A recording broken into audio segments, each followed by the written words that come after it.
morning, Chef Mushi is back at ngayon gagawa naman tayo ng oatmeal cookies. Okay, so nandito na sa lalagyan natin yung 1 cup butter, 1 cup brown, at saka 1 cup white sugar. So, i-cream natin muna sila.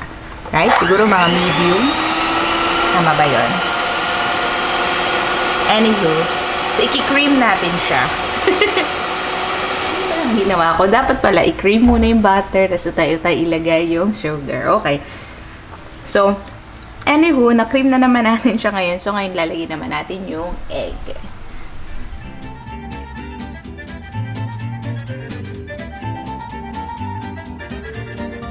Lagyan natin siya ng 1 teaspoon of vanilla.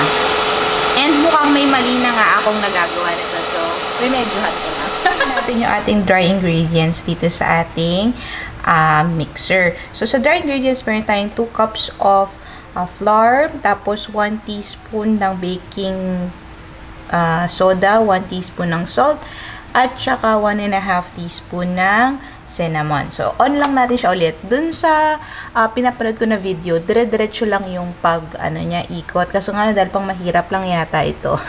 Baka hindi niya kayanin. So, ini-stop ko siya. Tingnan natin kung kakayanin niya pa to.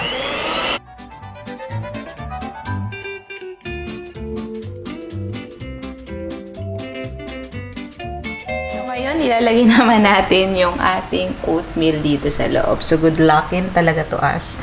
Alright.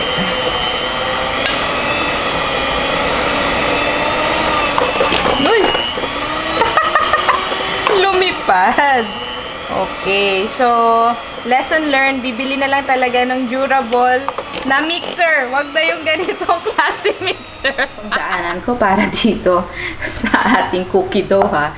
So, coveran lang natin siya, tapos ilagay natin siya sa ref for at least mga 1 hour, and after 1 hour, i-bake na natin siya. Okay? Tapos na natin i-chill itong ating cookie dough sa refrigerator. So, ngayon ilalagay naman natin siya dito sa baking sheet para lutuin. So, siguro gumamit tayo ngayon itong ice cream somethinger. Okay? Ice cream somethinger talaga yun.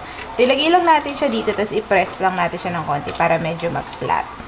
Okay, so gagawin lang natin ito hanggang mapuno natin itong ating baking tray. At kung hindi natin siya mapupuno, ito ibig sabihin mag-batch 2 tayo. Alright?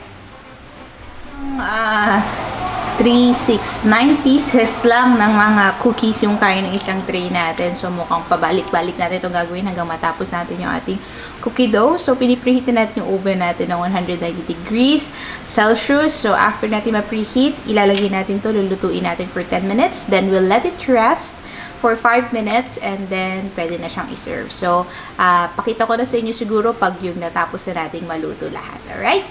Okay.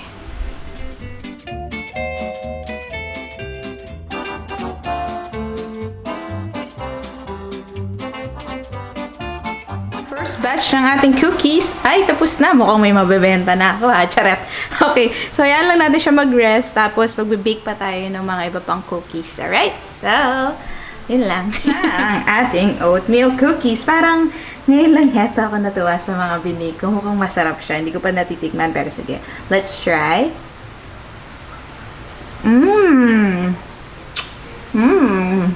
Masarap. Bentable. Pwede nang ibenta. Okay. Kaya lang, tago lang natin to siguro sa container. I serve natin every breakfast or during snacks time. So, lang. Happy eating!